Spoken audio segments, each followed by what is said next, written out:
ডান হাতটা কেটে দেওয়ার পরে হযরত জাফর দেখলেন কালেমার পতাকা যখন পড়ে যাচ্ছে, কালেমার পতাকা যখন মাটিতে পড়ে যাচ্ছে, হযরত জাফর তখন বলেছিলেন, নবীজি আমাকে আসার আগে বলেছিলেন, জাফর তোমাকে এই জায়গার আমি তোমাকে আমির হিসাবে বানাইলাম, তোমাকে দায়িত্ব হিসাবে দিলাম যেন আমাদের কালেমার কত অবমাননা না হয়, তুমি সেই কালেমার পতাকাকে ধরে রাখবে।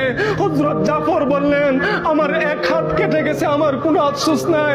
তখন বাম হাতে কালেমার পতাকাকে ধরে রেখেছিল, বাম হাতে কালেমার পতাকা ধরে ধরে বেঈমানদেরকে জানিয়ে দিয়েছিল যে আমরা কালেমার পতাকা ছাড়বো না। হযরত জাফরের এই অবস্থা দেখে আরেক বেঈমান পিছন থেকে আয়েশা বাম হাতটাও যখন কেটে দিছে, আল্লাহ রাসূল সাল্লাল্লাহু আলাইহি সাল্লামের সাহাবী যে তারা আল্লাহর কালেমার পতাকাকে কেমন ভালোবাসতো লক্ষ্য করেন। আজকে আমরা কোন পতাকাকে ভালোবাসি? আল্লাহর নবীর সাহাবী হযরত জাফর ইবনে আবু তালেব রাদিয়াল্লাহু তাআলাকে নবীজি বলেছিলেন, ও আবু জাফর তোমাকে আমি এই মুতার যুদ্ধের মধ্যে তোমাকে আমি সেনাপতি বানায় পাঠায় দিলাম। ও মুসলমান, গভীর ভাবে লক্ষ্য করেন আজকে আমরা কোন পতাকাকে ভালোবাসি। আর সাহাবায়ে কেরাম সেই কালেমার পতাকাকে ধরে রাখার জন্য তারা কত কষ্ট করেছিলেন।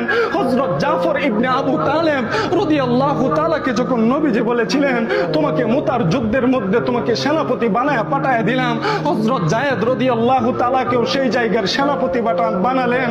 বানানোর পরে যখন তারা মুতার যুদ্ধের মধ্যে চলে গেছেন, প্রথমে হযরত যায়েদ রাদিয়াল্লাহু তাআলাকে তারা শহীদ করে ফেলছে।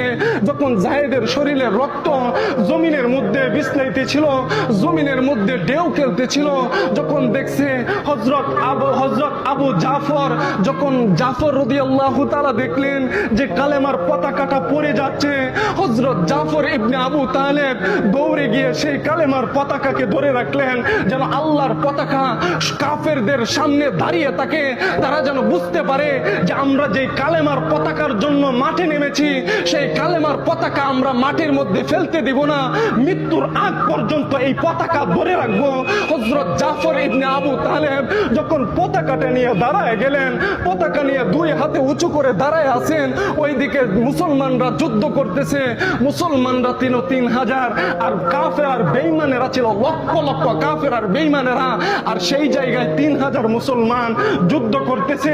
মুসলমানদের এমন অবস্থান হয়েছে কাফেরদেরকে কচু কাটা করতেছে।